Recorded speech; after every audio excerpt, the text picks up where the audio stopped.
ತಮಿಳುನಾಡು ರಾಜಕಾರಣದಲ್ಲಿ ಕ್ಷಿಪ್ರ ಬೆಳವಣಿಗೆಯಾಗಿದೆ.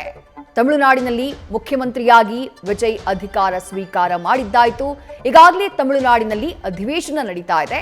ನಾಳೆ ಫ್ಲೋರ್ ಟೆಸ್ಟ್ ನಡೆಯೋದಿದೆ, ವಿಶ್ವಾಸ ಮತಯಾಚನೆ ನಡೆಯೋದಿದೆ. ಆದರೆ ಇದರ ಮಧ್ಯೆ ತಮಿಳುನಾಡು ರಾಜಕೀಯದಲ್ಲಿ ನಡೆದಿರುವಂತಹ ಕ್ಷಿಪ್ರ ಬೆಳವಣಿಗೆ, ಬಿಗ್ ಟ್ವಿಸ್ಟ್ ಸಾಕಷ್ಟು ಕುತೂಹಲಕ್ಕೆ ಕಾರಣ ಆಗಿದೆ. ಸರ್ಕಾರ ರಚನೆಯ ಸಂದರ್ಭದಲ್ಲಿ ಆ ಸರ್ಕಸ್ ಎಷ್ಟು ದಿನಗಳ ಕಾಲ ತೆಗೆದುಕೊಳ್ತು ಅನ್ನೋದನ್ನ ಕೇವಲ ತಮಿಳುನಾಡಿನ ಜನ ಅಲ್ಲ, ಇಡೀ ದೇಶದ ಜನ ನೋಡಿದ್ದಾರೆ. ಮ್ಯಾಜಿಕ್ ನಂಬರ್ 118 ರೀಚ್ ಆಗೋದಕ್ಕೆ ನಟ ವಿಜಯ್, ಮುಖ್ಯಮಂತ್ರಿ ವಿಜಯ್ ಪಟ್ಟಂತಹ ಪರದಾಟ ಅಥವಾ ಅವರ ಒದ್ದಾಟ ಒಂದೆರಡಾಗಿರ್ಲಿಲ್ಲ. ಆ ನಂಬರ್ನ ರೀಚ್ ಆಗೋದಕ್ಕೆ ಮಾತುಕತೆ ಮೇಲ್ ಮಾತುಕತೆ, ವಿಳಂಬದ ಮೇಲ್ ವಿಳಂಬ. ಫೈನಲಿ ಆ ನಂಬರ್ನ ಸೆಕ್ಯೂರ್ ಮಾಡುವಲ್ಲಿ ಸಕ್ಸಸ್ ಆದ್ರು ವಿಜಯ್. ಮುಖ್ಯಮಂತ್ರಿಯಾಗಿ ಪ್ರಮಾಣ ವಚನವನ್ನು ಸ್ವೀಕರಿಸಿದ್ರು. ಆದ್ರೆ ವಿಶ್ವಾಸ ಮತ ಯಾಚನೆಗೂ ಮುನ್ನವೇ ವಿಜಯದ ವಿಶ್ವಾಸ ಬಹಳ ದೊಡ್ಡ ಮಟ್ಟದಲ್ಲಾಗ್ಬಿಟ್ಟಿದೆ. ಯಾಕೆ ಅಂದ್ರೆ 118 ನಂಬರ್ನ ರೀಚ್ ಆಗೋದಕ್ಕೆ ಒದ್ದಾಡಿದ್ದಂತಹ ಮುಖ್ಯಮಂತ್ರಿ ವಿಜಯ್ ಬಳಿ ಇವತ್ತು 150 ಶಾಸಕರಿಗಿಂತಾನು ಹೆಚ್ಚಿನ ಬಲ ಇದೆ. ಪಳನಿಸ್ವಾಮಿಯವರ ಪಕ್ಷ, ಎಡಪ್ಪಾಡಿ ಪಳನಿಸ್ವಾಮಿಯವರ ಪಕ್ಷ ಎಐಎಡಿಎಂಕೆ ಇಬ್ಬಾಗವಾಗುವ ರೀತಿ ಕಾಣಿಸ್ತಾ ಇದೆ.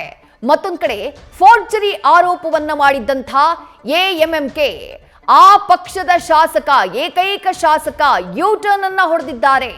ತಮಿಳುನಾಡಿನಲ್ಲಿ ನಂಬರ್ ಗೇಮ್ನಲ್ಲಿ ಅಣ್ಣ ಆಗಿದ್ದಾರೆ, ಮಾಸ್ಟರ್ ಆಗಿದ್ದಾರೆ ವಿಜಯ್. ನಾಳೆ ನಡೆಯುವಂತಹ ಫ್ಲೋರ್ ಟೆಸ್ಟ್ ಅದು ಅಗ್ನಿ ಪರೀಕ್ಷೆಯಾಗಬಹುದು. ಅದನ್ನ ಹೇಗೆ ಪಾಸ್ ಮಾಡ್ತಾರೋ ವಿಜಯ್ ಅನ್ನುವಂತಹ ಚರ್ಚೆ ಇತ್ತು.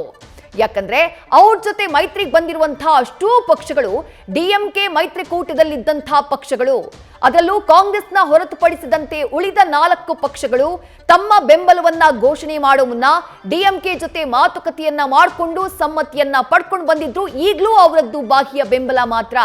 ಹಾಗಾಗಿ ಕುತೂಹಲ ಹೆಚ್ಚಾಗಿತ್ತು.